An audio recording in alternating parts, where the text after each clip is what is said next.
స్రవంతి ముందు శేఖర్ ప్రేమని అంగీకరించలేదు. కానీ రోజులు గడిచే కొద్దీ శేఖర్ యొక్క మంచితనాన్ని చూసి అర్థం చేసుకుంటుంది. ప్రేమించటం మొదలుపెడుతుంది. అలా ఇద్దరూ ఒకరినొకరు ప్రేమించుకుంటూనే వారి పై చదువులు పూర్తి చేస్తారు. చదువైపోయిన తర్వాత స్రవంతి పట్నంలోని శేఖర్తో కలిసి ఉద్యోగం చేస్తూ ఉంటుంది.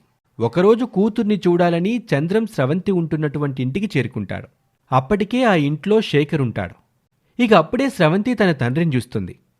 నాన్నగారు, ఇదేనా రావడం? ప్రయాణం బాగా జరిగిందా? ప్రయాణం బాగా జరిగింది తల్లి. నువ్వెలా ఉన్నావమ్మా? అమ్మ ఆరోగ్యం ఇప్పుడు ఎలా ఉంది? బావలు ఎలా ఉన్నారు? అందరూ బానే ఉన్నారు. అన్నట్టు ఈ అబ్బాయి ఎవరు? అతను శేఖర్ నాన్న. నేను ఇతను కాలేజ్ రోజుల నుంచే ప్రేమించుకుంటున్నాం. అంతేకాదు, పెళ్లి కూడా చేసుకోవాలనుకుంటున్నాం. అదేంటమ్మా అట్టా అంటావు? అక్కడ నీ కోసం బావలు ఎదురు చూస్తున్నారు. నువ్వెవరిని పెళ్లి చేసుకుంటావా అని చూస్తున్నారు. నేను ఇంటికి తీసుకెళ్దామని వచ్చాను. నువ్వేదైనా చెప్పాలనుకుంటే మీ అమ్మతో చెప్పుకో. నీ కోసం పిచ్చి వాళ్ళలా ఎదురు చూస్తున్నారు నీ బావలు.